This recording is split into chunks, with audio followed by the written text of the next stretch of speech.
Rocky, Rocky.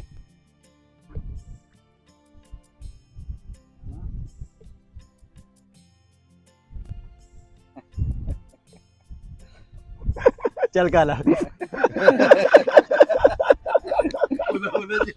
यार अखीर है।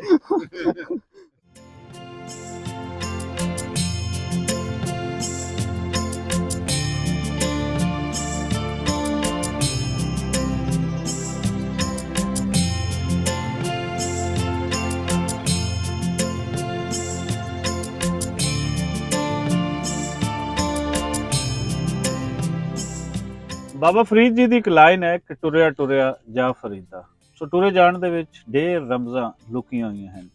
ਮੈਂ ਅਕਸਰ ਆਖਦਾ ਹੁੰਦਾ ਕਿ ਸਾਡੇ ਸੂਫੀ ਔਰ ਗੁਰੂ ਸਾਹਿਬਾਨ ਐਵੇਂ ਨਹੀਂ ਟੁਰਦੇ ਸਨ, ਬਲਕਿ ਉਹਨਾਂ ਰਮਜ਼ਾਂ ਪਛਾਣਨ ਨੂੰ, ਉਹ ਸਮਾਜ ਦੇ ਅੰਦਰ ਜਿਹੜੀ ਵੀ ਨੀਵੀਆਂ ਚੀਜ਼ਾਂ ਹਨ, ਜਿਹੜੀਆਂ ਉੱਚੀਆਂ ਚੀਜ਼ਾਂ ਹਨ, ਉਹਨਾਂ ਨੂੰ ਵੇਖਣ ਚੱਲਦੇ ਸੀ। ਇਸ ਲਈ ਹੀ ਉਹ ਦੁਨੀਆ ਨੂੰ ਇਤਨਾ ਵੱਡਾ ਫਲਸਫਾ ਦੇ ਗਏ। ਕਈ ਸਦੀਆਂ ਬਾਅਦ ਵੀ ਉਹ ਲੋਕ ਜੀਂਦੇ ਹਨ, ਔਰ ਉਹਨਾਂ ਤੋਂ ਬਾਅਦ ਜਿਹੜੇ ਆਉਣ ਵਾਲੇ ਵੱਡੇ ਵੱਡੇ ਬਾਦਸ਼ਾਹ ਸੀ, ਉਹਨਾਂ ਦਾ ਸਾਨੂੰ ਪਤਾ ਵੀ ਨਹੀਂ ਚੱਲਦਾ। ਇਨਸਾਨੀਅਤ ਸਭ ਤੋਂ ਵੱਡਾ ਦਰਸ ਹੈ, ਔਰ ਜਿਹੜੇ ਇਨਸਾਨੀਅਤ ਨਾਲ ਜੁੜ ਗਏ, ਆਪਣੀ ਮਿੱਟੀ ਨਾਲ ਜੁੜ ਗਏ, ਪਿਆਰ ਕਰਨਾ ਜਿਨ੍ਹਾਂ ਸਿੱਖਿਆ, ਉਹਨਾਂ ਦੇ ਨਾਵੇਂ ਹਮੇਸ਼ਾ ਜੀਂਦੇ ਹਨ। ਬੁੱਲੇ ਸ਼ਾਹ ਇਹੀ ਫਲਸਫਾ ਦੇ ਗਏ, ਭਗਤ ਕਬੀਰ ਇਹੀ ਫਲਸਫਾ ਦੇ ਗਏ। ਸੋ ਟੁਰੇ ਟੁਰੇ ਅੱਜ ਅਸੀਂ ਪਹੁੰਚੇ ਹਾਂ ਫਰੂਕਾਬਾਦ, ਜਿਹਦਾ ਪੁਰਾਣਾ ਨਾਂ ਸੀ ਚੂੜਕਾਨਾ। ਔਰ ਇੱਥੋਂ ਦੇ ਇੱਕ ਮਸ਼ਹੂਰ ਟਿਕਟਾਕਰ ਹਨ।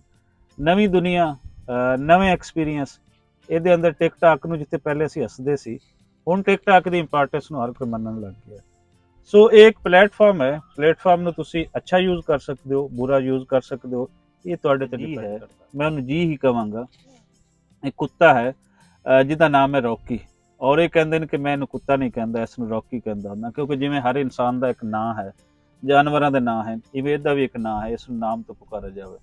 ਬਹੁਤ ਸਾਰੀਆਂ ਵੀਡੀਓਜ਼ ਵਾਇਰਲ ਹੋਈਆਂ, ਤੁਸੀਂ ਦੇਖੀਆਂ ਹੋਣਗੀਆਂ ਕਿ ਉਹਦੇ 'ਚ ਰੌਕੀ ਮੁਖਤਲਿਫ ਚੀਜ਼ਾਂ ਇਹਨਾਂ ਦਾ ਕਹਿਣਾ ਮੰਨਦਾ ਹੈ, ਔਰ ਬੰਦਾ ਹੈਰਾਨ ਹੁੰਦਾ ਹੈ ਕਿ ਇਹ ਕਿਆ ਇਸ ਤਰ੍ਹਾਂ ਦੀ ਕੋਈ ਐਡੀਟਿੰਗ ਹੈ ਜਿਹਦੇ ਰਾਹੀਂ ਹੋ ਰਹੀ ਹੈ। ਅੱਜ ਅਸੀਂ ਪਹੁੰਚੇ ਹਾਂ ਕੈਨੇਡਾ ਤੋਂ ਆਏ ਹੋਏ ਪ੍ਰਾਹੁਣਿਆਂ ਦੇ ਨਾਲ, ਸਲਮਾਨ ਜੀ ਹੋਰਾਂ ਕੋਲ, ਔਰ ਅਸੀਂ ਇਹਨਾਂ ਦਾ ਸ਼ੁਕਰੀਆ ਅਦਾ ਕਰਦੇ ਹਾਂ ਕਿ ਇਹਨਾਂ ਨੇ ਸਾਨੂੰ ਟਾਈਮ ਦਿੱਤਾ। ਸੋ ਅੱਜ ਗੱਲਬਾਤ ਕਰਾਂਗੇ ਇਹਨਾਂ ਨਾਲ। ਸਲਮਾਨ ਜੀ, ਅਸਲਾਮ ਵਾਲੇਕੁਮ जी वालेकुम सलाम। ਦੱਸੋ ਕੁਝ ਆਪਣੇ ਬਾਰੇ, ਕਿ ਅਸੀਂ ਕਿਹੜੀ ਥਾਂ ਤੇ ਬੈਠੇ ਹਾਂ, ਥੋੜਾ ਜਿਹਾ ਇਹਦੀ ਲੋਕੇਸ਼ਨ ਦੱਸ ਦਿਓ, ਫਿਰ ਅਗਲੀ ਗੱਲਬਾਤ ਸਟਾਰਟ ਕਰੀਏ। ਫਿਰ ਬਾਈ ਜਿਸ ਤਰ੍ਹਾਂ ਤੁਸੀਂ ਦੱਸਿਆ ਕਿ ਫਰੂਕਾਬਾਦ ਦਾ ਪੁਰਾਣਾ ਨਾਮ ਜਿਹੜਾ ਸੀ ਚੂੜਕਾਨਾ ਸੀ, ਤੇ ਚੂੜਕਾਨਾ ਤੋਂ 5 ਕਿਲੋਮੀਟਰ ਦੂਰ ਮੇਰਾ ਹੈਗਾ ਘਰ, ਤੇ ਮਾਸ਼ਾਅੱਲਾ 2 ਨਹਿਰਾਂ ਹੈਗੀਆਂ ਨੇ ਇੱਥੇ। ਜੀ। ਤੇ ਜਿਸ ਜਗ੍ਹਾ ਤੇ ਬੈਠੇ ਆ, ਇਹ ਪਿੰਡ ਦਾ ਨਾਮ ਹੈ ਬਸਤੀ ਦਾਨਿਸ਼ਮੰਦਾ। ਠੀਕ ਹੈ, ਤੇ ਇਹ ਮਾਸ਼ਾਅੱਲਾ ਬਹੁਤ ਹੀ ਪਿਆਰਾ ਵਿਊ ਹੈਗਾ ਇੱਥੇ, ਬਹੁਤ ਹੀ ਲੋਕੇਸ਼ਨ ਬਹੁਤ ਜ਼ਿਆਦਾ ਪਿਆਰੀ, ਜਿਸ ਤਰ੍ਹਾਂ ਤੁਸੀਂ ਦੇਖਿਆ ਇਹ ਚੀਜ਼ ਹੈਗੀ। ਤੇ ਦੱਸੋ ਕਿ ਇਹ ਕਿਵੇਂ ਦਾ ਸ਼ੌਕ ਪਿਆ? ਸਭ ਤੋਂ ਪਹਿਲੇ ਤੇ ਦੱਸੋ ਵੀ ਕਿਤਨਾ ਪੜ੍ਹੇ ਹੋਏ ਹੋ, ਔਰ ਰੌਕੀ ਦੇ ਨਾਲ ਪਿਆਰ ਇਹ ਕਿਵੇਂ ਪਿਆ? ਜੀ ਅਲਹਮਦੁਲਿਲਾ ਜੀ, ਫਸਟ ਆਫ ਆਲ ਮੈਂ ਦੱਸਦਾ ਕਿ ਮੈਂ ਗ੍ਰੈਜੂਏਸ਼ਨ ਕੀਤੀ ਹੂੰ। ਤੇ ਆਪਣੇ ਪਿੰਡ 'ਚ ਜ਼ਿਆਦਾ ਮੈਂ ਹੀ ਪੜ੍ਹਿਆ ਹੋਇਆ। ਠੀਕ ਹੈ। ਤੇ ਬਾਕੀ ਗੱਲ ਰਹੀ ਰੌਕੀ ਦੀ, ਰੌਕੀ ਕੋਈ ਸ਼ੌਕ ਨਹੀਂ ਹੈ ਮੇਰਾ, ਕਿਉਂਕਿ ਸ਼ੌਕ ਬੰਦਿਆਂ ਦੇ ਅਕਸਰ ਬਦਲ ਵੀ ਜਾਂਦੇ ਹੁੰਦੇ ਆ। ਠੀਕ ਹੈ, ਉਹ ਸਾਡੀ ਇੱਕ ਫੈਮਿਲੀ ਦਾ ਹਿੱਸਾ ਹੈਗਾ, ਤੇ ਉਹ ਜਿੰਨੀ ਇੰਪੋਰਟੈਂਸ ਦੂਜਿਆਂ ਨੂੰ ਦਿੰਦੇ ਅਸੀਂ ਉਹਨੂੰ ਵੀ ਨਹੀਂ ਦਿੰਦੇ ਹੈਗੇ। ਵਾਹ ਵਾਹ ਵਾਹ ਵਾਹ। ਤੇ ਇਹ ਦੱਸੋ ਕਿ ਟਿਕਟੌਕ ਕਦੋਂ ਬਣਾਉਣੀ ਸ਼ੁਰੂ ਕੀਤੀ? ਟਿਕਟੌਕ ਤਕਰੀਬਨ 1 ਸਾਲ ਹੋ ਗਿਆ। 1 ਸਾਲ ਤੋਂ ਵੀਡੀਓ ਮੈਂ ਅਪਲੋਡ ਕਰਨੀ ਸਟਾਰਟ ਕੀਤੀਆਂ। ਵੈਸੇ ਮੈਂ 6-7 ਸਾਲ ਤੋਂ ਵੀਡੀਓ ਬਣਾ ਰਿਹਾ ਇੱਕ ਐਜ਼ ਅ ਮੈਮਰੀਜ਼, ਕਿ ਆਪਣੀ ਆਉਣ ਵਾਲੀ ਨਸਲ ਨੂੰ ਮੈਂ ਦੱਸਾਂ। ਆਪਣੇ ਵਾਲਾ ਸਾਹਿਬ ਦੇ ਨਾਲ ਮੈਂ ਸੌਂਗ ਵਗੈਰਾ ਨੂੰ ਬਣਾਏ ਹੋਏ ਆ। ਠੀਕ ਹੈ। ਉਹ ਸਿਰਫ ਬਣਾਉਣ ਦਾ ਮਕਸਦ ਇਹ ਸੀ ਕਿ ਮੈਂ ਆਪਣੀ ਆਉਣ ਵਾਲੀ ਨਸਲ ਨੂੰ ਦਿਖਾਵਾਂ ਕਿ ਸਾਡੇ ਵਿੱਚ ਇਹ ਚੀਜ਼ਾਂ ਜਿਹੜੀਆਂ ਹੈ, ਦੇਸੀ ਕਲਚਰ ਵਗੈਰਾ ਮੈਂ ਪ੍ਰਮੋਟ ਕਰਨ ਦੀ ਕੋਸ਼ਿਸ਼ ਕਰਦਾ ਪਿਆ। ਤਕਰੀਬਨ ਸਾਲ ਹੋ ਗਿਆ ਇੱਕ ਦੋਸਤ ਦੇ ਕਹਿਣ ਤੇ ਮੈਂ ਜਿਹੜਾ ਹੈ ਨਾ ਅਪਲੋਡ ਕਰਨੀ ਸਟਾਰਟ ਕੀਤੀ। ਵਾਇਰਲ ਕਦੋਂ ਹੋਏ? ਸਾਲ ਸਾਲ ਹੀ ਹੋ ਗਿਆ ਮੈਨੂੰ। ਸਾਲ ਹੋ ਗਿਆ ਜਦੋਂ ਮੈਂ ਵੀਡੀਓ ਅਪਲੋਡ ਕੀਤੀ ਮੈਂ ਉਹਦੀ ਵਾਇਰਲ ਹੋ ਗਿਆ। ਰੌਕੀ ਤੋਂ ਹਟ ਕੇ ਪਹਿਲਾਂ ਵੀ ਵਾਇਰਲ ਹੈ ਸੀ। ਉਹਦੇ ਪਿੱਛੇ ਕੀ ਵਜ੍ਹਾ ਤੁਸੀਂ ਸਮਝਦੇ ਹੋ? ਕਿ ਤੁਹਾਡਾ ਕੰਟੈਂਟ ਇਤਨਾ ਜਾਨਦਾਰ ਹੈ, ਜਾਂ ਕੋਈ ਬਸ ਜਿਵੇਂ ਵਾਇਰਲ ਹੋਈ ਚੀਜ਼ ਤੇ ਹੋ ਗਈ? ਐਵੇਂ ਨਹੀਂ ਜੀ, ਮਤਲਬ ਕੋਈ ਵੀ ਚੀਜ਼ ਮੈਂ ਕਹਿੰਦਾ ਕਿ ਇੱਕ ਚੀਜ਼ ਤੇ ਤੁਸੀਂ ਹੁਣ ਲੋਕ ਗੱਡੀਆਂ ਕੋਠੀਆਂ ਵੱਡੀਆਂ ਵੱਡੀਆਂ ਕਾਰਾਂ ਹੈਗੇ, ਵੱਡੇ ਵੱਡੇ ਫੋਨ ਨੇ ਉਹਨਾਂ ਕੋਲ, ਠੀਕ ਹੈ, ਤੇ ਉਹ ਵਾਇਰਲ ਨਹੀਂ ਹੁੰਦੇ। ਵਾਇਰਲ ਹੋਣ ਵਾਸਤੇ ਬੰਦੇ 'ਚ ਆਪਣੇ 'ਚ ਇੱਕ ਗੱਲ ਹੋਣੀ ਚਾਹੀਦੀ, ਆਪਣੇ ਉਹਦੇ 'ਚ ਗੱਲਬਾਤ ਹੋਣੀ ਚਾਹੀਦੀ। ਹੁਣ ਵੇਖੋ ਨਾ, ਟੁਰ ਫਿਰ ਕੇ ਨਹੀਂ ਚੀਜ਼, ਮੈਂ ਕਹਿੰਦਾ ਲੋਕਾਂ ਨੂੰ ਇੱਕ ਮੈਸੇਜ ਦੇਵੋ। ਅਗਰ ਚੰਗੇ ਬੰਦੇ ਜਿਹੜੇ ਹੋਣਗੇ ਨਾ, ਤੁਹਾਨੂੰ ਹੁਣ ਮੇਰੇ ਹੁਣ 14-15 ਲੱਖ ਜਿਹੜੇ ਹੈ ਮੇਰੇ ਨਾਲ ਬੰਦੇ ਜੁੜੇ ਆ, ਉਸ ਚੀਜ਼ਾਂ ਨੂੰ ਮੁਹੱਬਤ ਕਰਦੇ ਨੇ, ਪਿਆਰ ਕਰਦੇ, ਤਾਂ ਜੁੜੇ ਨੇ ਮੇਰੇ। ਤੁਸੀਂ ਇੱਕ ਅੱਛੀ ਚੀਜ਼ ਲੈ ਕੇ ਆਓ ਕਿ ਲੋਕ ਆਟੋਮੈਟਿਕਲੀ ਤੁਹਾਡੀ ਤਰਫ ਆਉਣਗੇ। ਇਹ ਚੀਜ਼ ਬਹੁਤ ਸੋਹਣੀ ਗੱਲ। ਤੇ ਇੱਕ ਖਾਸ ਚੀਜ਼ ਮੈਂ ਜਿਹੜੀ ਨੋਟ ਕੀਤੀ, ਜਿਹੜੀ ਚੀਜ਼ ਮੈਨੂੰ ਖਿੱਚ ਕੇ ਤੁਹਾਡੇ ਵੱਲ ਲੈ ਕੇ ਆਈ ਹੈ, ਉਹ ਇਹ ਕਿ ਤੁਸੀਂ ਟਿਕਟੌਕ ਸਾਰੀਆਂ ਪੰਜਾਬੀ ਦੇ ਵਿੱਚ ਬਣਾਉਂਦੇ ਹੋ। ਤੇ ਕਦੀ ਕਿਸੇ ਨੇ ਕਿਹਾ ਨਹੀਂ ਵੀ ਯਾਰ ਇਹ ਪੰਜਾਬੀ ਕਿਉਂ? ਐਕਚੁਅਲੀ ਵੀ ਯੂਨੀਵਰਸਿਟੀ ਦੇ ਵਿੱਚ ਵੀ ਜਦੋਂ ਮੇਰੇ ਕੋਈ ਫੰਕਸ਼ਨ ਵਗੈਰਾ ਹੁੰਦਾ ਸੀ, ਕਿਉਂਕਿ ਉਹਦੇ 'ਚ ਕੋਈ ਵੀ ਰੋਕਥਾਮ ਨਹੀਂ ਸੀ ਹੁੰਦੀ, ਆਪਣੀ ਮਰਜ਼ੀ ਤੁਸੀਂ ਡਰੈਸਿੰਗ ਕਰਕੇ ਜਾਓ। ਮੇਰਾ ਹੁੰਦਾ ਸੀ ਕਿ ਮੈਂ ਖੁੱਸਾ ਥੱਲੇ ਧੋਤੀ ਉੱਤੇ ਪੱਗ ਬੰਨ ਕੇ ਜਿਹੜਾ ਹੈ ਨਾ ਬੜਾ ਜਾਨਾ ਹਾਂ। ਲੋਕ ਮੈਨੂੰ ਕਰਦੇ ਸੀ ਕਿ ਯਾਰ ਦੁਨੀਆ ਕਿੱਥੇ ਦੀ ਕਿੱਥੇ ਪਹੁੰਚ ਗਈ, ਤੂੰ ਕੀ ਲੋਕ ਨਾ ਮੈਨੂੰ ਗੱਲਾਂ ਮੈਨੂੰ ਕਰਦੇ ਸੀ।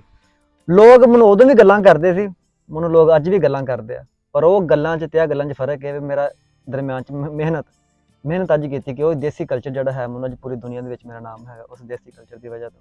ਲੋਕ ਗੱਲਾਂ ਕਰਦੇ ਆ ਤੇ ਇਨਸ਼ਾਅੱਲਾ ਮੈਂ ਕਹਿੰਦਾ ਵਾ ਕਿ ਜਿਹੜੀ ਤੁਸੀਂ ਆਪਣੀ ਮਾਂ ਬੋਲੀ ਜਿਹੜੀ ਹੈਗੀ ਉਹਨੂੰ ਤੁਸੀਂ ਕਦੀ ਭੁੱਲੋ ਨਾ, ਕਦੀ ਆਪਣੀ ਮਿੱਟੀ ਨੂੰ ਨਾ ਭੁੱਲੋ। ਲੋਕ ਤੇ ਤਰੱਕੀਆਂ ਕਰ ਕਰਕੇ ਬਹੁਤ ਦੂਰ ਤੱਕ ਤੁਰ ਜਾਂਦੇ ਆ, ਫਿਰ ਵੀ ਜਿਹੜਾ ਬੰਦਾ ਆਪਣੀ ਮਿੱਟੀ ਨਾਲ ਪਿਆਰ ਕਰਦਾ ਨਾ ਤੇ ਉਹ ਦੁਨੀਆ ਉਹਨੂੰ ਸਾਰੀ ਦੁਨੀਆ ਮੁਹੱਬਤ ਕਰਦੀ। ਬਹੁਤ ਸੋਹਣੀ ਗੱਲ ਕਿ ਤੁਹਾਨੂੰ ਮਾਂ ਬੋਲੀ ਪੰਜਾਬੀ ਤੁਹਾਡਾ ਕਲਚਰ ਇਹ ਤਰੱਕੀ ਤੋਂ ਰੋਕਦੇ ਨਹੀਂ, ਤਰੱਕੀ ਦੀਆਂ ਹੋਰ ਰਾਹਾਂ ਹਨ। ਹਾਂਜੀ, ਇਹ ਤਾਂ ਬਲਕਿ ਤੁਹਾਨੂੰ ਸਗੋਂ ਸਪੋਰਟ ਕਰਨਗੀਆਂ ਚੀਜ਼ਾਂ। ਹਾਂਜੀ। ਇਹ ਦੱਸੋ ਕਿ ਰੌਕੀ ਤੁਹਾਡੀ ਜ਼ਿੰਦਗੀ 'ਚ ਕਦੋਂ ਆਉਂਦਾ? ਰੌਕੀ ਜੀ ਮੈਂ ਫਿਲਹਾਲ ਮੇਰੀ ਕੰਟੀਨਿਊ ਸਟੱਡੀ ਹੈਗੀ ਸੀ ਉਦੋਂ, ਤੇ ਮੈਨੂੰ ਇੱਕ ਮੇਰੇ ਕਜ਼ਨ ਨੇ ਮੈਨੂੰ ਗਿਫਟ ਕੀਤਾ ਸੀ ਤੇ ਉਦੋਂ 1 ਸਾਲ ਹੋ ਗਿਆ ਮੈਨੂੰ ਨਾ, ਤਕਰੀਬਨ ਸਾਲ ਹੋ ਗਿਆ। ਉਹਦੀ ਏਜ ਵੀ ਹੈ ਤਕਰੀਬਨ 13 ਮਹੀਨੇ ਦਾ ਹੋ ਗਿਆ। ਅੱਛਾ। ਤੇ ਬਸ ਉਹਦੇ ਨਾਲ ਇੱਕ ਫੈਮਿਲੀ ਦਾ ਇੱਕ ਹਿੱਸਾ ਹੈਗਾ ਸਾਡਾ। ਮੈਂ ਤੈਨੂੰ ਕਦੀ ਨਹੀਂ ਸਮਝਿਆ ਕਿ ਜਾਨਵਰ ਹੈ, ਉਹਦਾ ਨਾਮ ਵੀ ਰੱਖਿਆ, ਉਹਨੂੰ ਮੁਹੱਬਤ ਕੀਤੀ ਤੇ ਉਹਨੇ ਉਹਨੂੰ ਮੁਹੱਬਤ ਕੀਤੀ, ਉਹਨੇ ਆਪੋਜ਼ਿਟ ਐਕਸ਼ਨ ਦਾ ਇੱਕ ਰਿਐਕਸ਼ਨ ਮੈਨੂੰ ਦਿੱਤਾ ਗਿਆ। ਹੁਣ ਮੈਨੂੰ ਉਲਟਾ ਮੁਹੱਬਤ ਵੀ ਦਿੱਤੀ, ਇੱਜ਼ਤ ਵੀ ਦਿੱਤੀ, ਇਹਦੀ ਇੱਜ਼ਤ ਲੈ ਕੇ ਵੀ ਦਿੱਤੀ। ਵਾਹ ਵਾਹ। ਅੱਛਾ, ਵਿਆਹ ਹੋਇਆ ਤੁਹਾਡਾ? ਨਹੀਂ ਜੀ, ਸਿੰਗਲ ਆ ਫਿਲਹਾਲ। ਅੱਛਾ, ਵਿਆਹ ਹੁੰਦਾ, ਕੱਲ ਨੂੰ ਤੁਹਾਡਾ ਮੁੰਡਾ ਹੁੰਦਾ ਹਾਂਜੀ, ਤੇ ਰੌਕੀ ਪਿਆਰਾ ਹੋਏਗਾ, ਉਹ ਪਿਆਰਾ ਹੋਏਗਾ। ਬਿਲਕੁਲ ਜੀ। ਹਰ ਜਗ੍ਹਾ ਜਿਹੜੀ ਹੁੰਦਾ ਨਾ, ਅਗਰ ਤੁਸੀਂ ਹੁਣ ਪੇਰੈਂਟਸ ਹੈਗੇ ਨਾ, ਤੁਸੀਂ ਅਗਰ ਕਹੋਗੇ ਪੇਰੈਂਟਸ ਤੇ ਭਰਾਵਾਂ 'ਚ ਤੇ ਬੇਗਮ 'ਚ ਤੁਸੀਂ ਫਰਕ, ਅਗਰ ਤੁਸੀਂ ਇਹ ਫਰਕ ਕਰਨ ਲੱਗ ਪਓਗੇ ਨਾ ਤੇ ਚੀਜ਼ਾਂ ਜਿਹੜੀ ਤੁਹਾਡੇ ਤੋਂ ਬਹੁਤ ਦੂਰ ਟੁਰ ਜਾਣਗੀਆਂ। ਹਰ ਚੀਜ਼ ਦੀ ਇੱਕ ਆਪਣੀ ਇੱਕ ਜਗ੍ਹਾ ਹੁੰਦੀ ਹੈ, ਹਰ ਚੀਜ਼ ਦਾ ਆਪਣਾ ਇੱਕ ਮੁਕਾਮ ਹੁੰਦਾ, ਠੀਕ ਹੈ। ਉਹਦਾ ਵੀ ਇੱਕ ਮੁਕਾਮ ਹੋਏਗਾ, ਉਹਦਾ ਵੀ। ਰੌਕੀ ਦੇ ਬਾਰੇ ਲੋਕ ਤੁਹਾਨੂੰ ਪੁੱਛਦੇ ਹੋਣਗੇ, ਬਲਕਿ ਕੋਈ ਆਫਰਾਂ ਵੀ ਦਿੰਦੇ ਹੋਣਗੇ, ਇਤਨਾ ਪਿਆਰਾ ਕੁੱਤਾ ਜਿਹਨੂੰ ਵੇਖ ਕੇ ਬੰਦੇ ਨੂੰ ਵੇਖਣ ਨੂੰ ਦਿਲ ਕਰਦਾ ਹੈ, ਔਰ ਫਿਰ ਉਹਦੇ ਅੰਦਰ ਅਸੀਂ ਦੇਖੀਏ ਤੇ ਉਹ ਮਿਲਦਾ ਜੁਲਦਾ ਜਿਵੇਂ ਬੱਚੇ ਨਹੀਂ ਹੁੰਦੇ, ਉਹਦੇ ਅੰਦਰ ਉਹ ਵਸਫ ਹੈ, ਬੱਚਿਆਂ ਦੀ ਤਰ੍ਹਾਂ ਉਹ ਲਾਡ ਕਰਦਾ ਹੈ, ਪਿਆਰ ਕਰਦਾ ਹੈ, ਤੁਹਾਡੀ ਗੱਲ ਮੰਨਦਾ ਹੈ। ਤੇ ਕਦੇ ਕਿਸੇ ਨੇ ਨਹੀਂ ਕਿਹਾ ਕਿ ਇਨਸਾਨੀ ਖਾਹਿਸ਼ ਹੁੰਦੀ ਹੈ ਕਿ ਯਾਰ ਜਿਵੇਂ ਇਹਦੇ ਨਾਲ ਕਰ ਰਹੀ ਹੈ ਮੈਂ ਇਹਨੂੰ ਪੈਸੇ ਨਾਲ ਖਰੀਦ ਲਵਾਂ?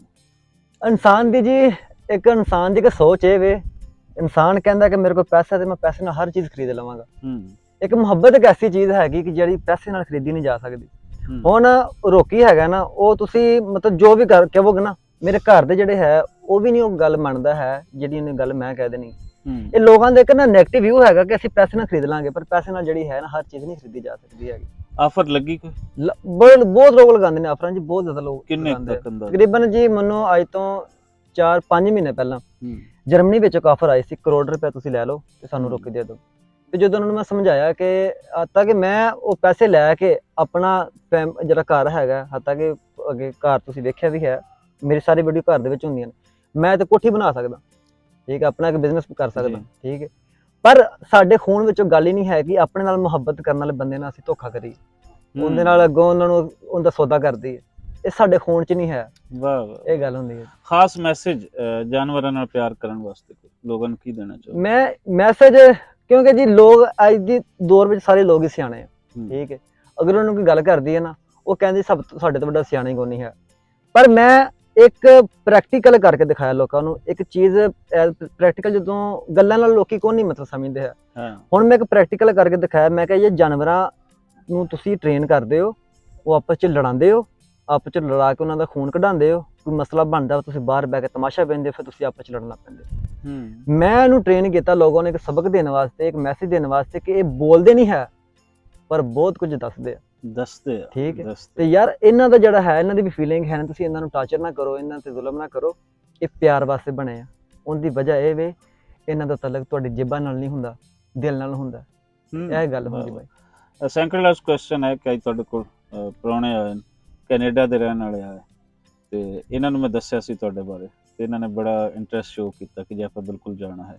ਅੱਜ ਇਹ ਤੁਹਾਡੇ ਕੋਲ ਆ ਗਏ, ਪਰਸਨਲੀ ਤੁਹਾਨੂੰ ਕਿਵੇਂ ਲੱਗ ਰਹੀ ਹੈ ਔਰ ਤੁਹਾਡੀ ਫੈਮਿਲੀ ਨੂੰ ਕਿਵੇਂ ਲੱਗ ਰਹੀ ਹੈ? ਜੀ ਮੈਂ ਉਹ ਦੱਸਿਆ ਸੀ ਪਹਿਲਾਂ ਵੀ ਕਿ ਮੈਂ ਕੁਝ ਲਫ਼ਾਜ਼ ਹੁੰਦੇ ਨੇ ਜਿਹੜੇ ਉਹ ਬਿਆਨ ਕਰ ਦਿੱਤੇ ਜਾਣ, ਉਹਨਾਂ ਦੀ ਵੈਲਿਊ ਖਤਮ ਹੋ ਜਾਂਦੀ ਹੁੰਦੀ, ਠੀਕ ਹੈ। ਤੇ ਮੇਰੇ ਕੋਲ ਲਫ਼ਾਜ਼ ਹੀ ਨਹੀਂ ਹੈ ਕਿ ਜਿੰਨਾ ਮੈਨੂੰ ਚਾਅ ਚੜਿਆ, ਜਿੰਨਾ ਮੈਨੂੰ ਵਧੀਆ ਲੱਗਿਆ ਇਹਨਾਂ ਦੇ ਆਉਣ ਨਾਲ, ਕਿਉਂਕਿ ਮੈਂ ਆਪਣੀ ਫੈਮਿਲੀ ਨਾਲ ਇੰਸਟਾਗ੍ਰਾਮ ਤੇ ਵੀ ਲੋਕਾਂ ਨਾਲ ਬਹੁਤ ਅਟੈਚ ਹੈਗਾ ਨਾ, ਫੈਮਿਲੀ ਨਾਲ ਗੱਲਾਂ ਕਰਦਾ। ਪਰ ਅੱਜ ਜੋ ਖੁਦ ਚੱਲ ਕੇ ਆਏ ਨੇ, ਇਹਨਾਂ ਦੇ ਸਿਰ ਤੇ ਤਾਜ ਹੈਗੇ ਨੇ, ਠੀਕ, ਪੱਗਾਂ ਨਹੀਂ, ਮੈਂ ਤੇ ਤਾਜ ਹੀ ਕਹਿਣਾ ਇਹਨਾਂ ਦੇ ਸਿਰ ਤੇ ਆ, ਤੇ ਮੈਨੂੰ ਬਹੁਤ ਵਧੀਆ ਲੱਗਿਆ ਆਏ ਨੇ, ਤੇ ਜੀ ਬੜਾ ਚਾਅ ਚੜਿਆ। ਪੰਜਾਬੀ ਪ੍ਰਚਾਰ ਟੀਵੀ ਦਾ main purpose Punjabi language, Punjabi culture ਔਰ ਪੰਜਾਬੀ ਕੌਮ ਦੇ ਬਾਰੇ ਦੱਸਣਾ ਹੈ, ਇਹਦਾ ਫਰੋਗ ਕਰਨਾ, ਇਹਦਾ ਵਧਾ ਕਰਨਾ ਹੈ। ਕਿਵੇਂ ਦਾ ਲੱਗਦਾ ਹੈ ਇਸ ਤਰੀਕੇ ਦੇ ਕਿਸੇ ਪੰਜਾਬੀ ਚੈਨਲ ਦਾ ਹੋਣ ਦਾ, ਜਿਹੜਾ ਪੰਜਾਬੀਆਂ ਨੂੰ ਲੱਭ ਕੇ ਉਹਨਾਂ ਨਾਲ ਗੱਲਬਾਤ ਕਰਦਾ? ਮੈਂ ਤੇ ਬੜਾ ਜੀ, ਮੈਨੂੰ ਖੁਸ਼ੀ ਹੈ ਕਿ ਅੱਜ ਦੇ ਦੌਰ ਵਿੱਚ ਵੀ ਜਿਵੇਂ ਦੁਨੀਆ ਜਿਹੜੀ ਹੈ ਚੀਜ਼ਾਂ ਨੂੰ ਭੁਲਾਈ ਫਿਰਦੀ ਹੈਗੀ ਹੈ, ਅੱਜ ਦੇ ਦੌਰ ਵਿੱਚ ਵੀ ਤੁਸੀਂ ਮਤਲਬ ਪੰਜਾਬੀ ਨੂੰ ਪ੍ਰਮੋਟ ਕਰਦੇ ਪਏ ਹੋ, ਤੁਸੀਂ ਪੰਜਾਬੀ ਨਾਲ ਪਿਆਰ ਕਰਦੇ ਪਏ ਹੋ, ਤੇ ਮੈਨੂੰ ਚਾਹ ਦੁੱਗਣਾ ਚੜ ਗਿਆ ਕਿ ਐਸੇ ਲੋਕ ਵੀ ਜਿਹੜੇ ਹੈ ਨੇ ਕਿ ਸਾਡੇ ਵਿੱਚ ਹੈ ਨੇ, ਜਿਹੜੇ ਮਤਲਬ ਪੰਜਾਬੀ ਨੂੰ ਇੰਨਾ ਪਿਆਰ ਕਰਦੇ, ਅੱਗੇ ਲੈ ਕੇ ਜਾਣ ਦੀ ਕੋਸ਼ਿਸ਼ ਕਰਦੇ ਪਿਆ ਉਸ ਦੌਰ ਦੇ ਵਿੱਚ ਜਿੱਥੇ ਪੰਜਾਬੀ ਨੂੰ ਨਾ ਮੁਨਾਸਿਬ ਸਮਝਿਆ ਜਾਂਦਾ। ਬਾਕੀ ਬਹੁਤ ਵਧੀਆ ਸਲਮਾਨ, ਬਹੁਤ ਚੰਗਾ ਲੱਗਾ ਤੁਹਾਡੇ ਨਾਲ ਗੱਲਬਾਤ ਕਰਕੇ। ਇੱਕ ਬੇਨਤੀ, ਇੱਕ ਦਰਖਾਸਤ ਆਖਰ ਤੇ, ਕਿ ਹਮੇਸ਼ਾ ਪੰਜਾਬੀ ਦਾ ਝੰਡਾ ਚੁੱਕ ਕੇ ਰੱਖਣਾ।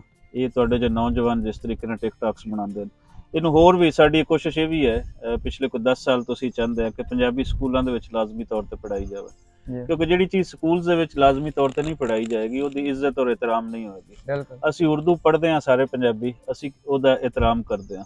ਉਰਦੂ ਸਾਡੀ ਪਾਕਿਸਤਾਨ ਦੀ ਅਸੀਂ ਕਹਿ ਸਕਦੇ ਹਾਂ ਕਿ ਨੈਸ਼ਨਲ ਲੈਂਗੁਏਜ ਹੈ, ਲੇਕਿਨ ਪੰਜਾਬੀਆਂ ਦੀ ਕੌਮੀ ਜ਼ੁਬਾਨ ਪੰਜਾਬੀ ਹੈ। ਸੋ ਇਸ ਨੂੰ ਇਸ ਦਾ ਹੱਕ ਮਿਲਣਾ ਚਾਹੀਦਾ ਹੈ। ਅਸੀਂ ਚਾਹਾਂਗੇ ਕਿ ਇਹਦੇ ਵਾਸਤੇ ਵੀ ਤੁਸੀਂ ਆਪਣੀ ਆਵਾਜ਼ ਚੁੱਕਦੇ ਰਹੋ ਜੀ ਜੀ। ਔਰ ਪੰਜਾਬ ਨੂੰ ਪੰਜਾਬੀ ਦੇ ਅੰਦਰ ਔਰ ਪੰਜਾਬ ਦੇ ਅੰਦਰ ਪੰਜਾਬੀ ਨੂੰ ਇਹਤਰਾਮ ਇਹ ਹਮੇਸ਼ਾ ਮਿਲਦਾ ਰਹੇ। ਚੰਗਾ ਲੱਗਾ, ਜਿਉਂਦੇ ਵਾਸਤੇ। ਓਕੇ ਜੀ, ਸੇਮ ਟੂ ਯੂ।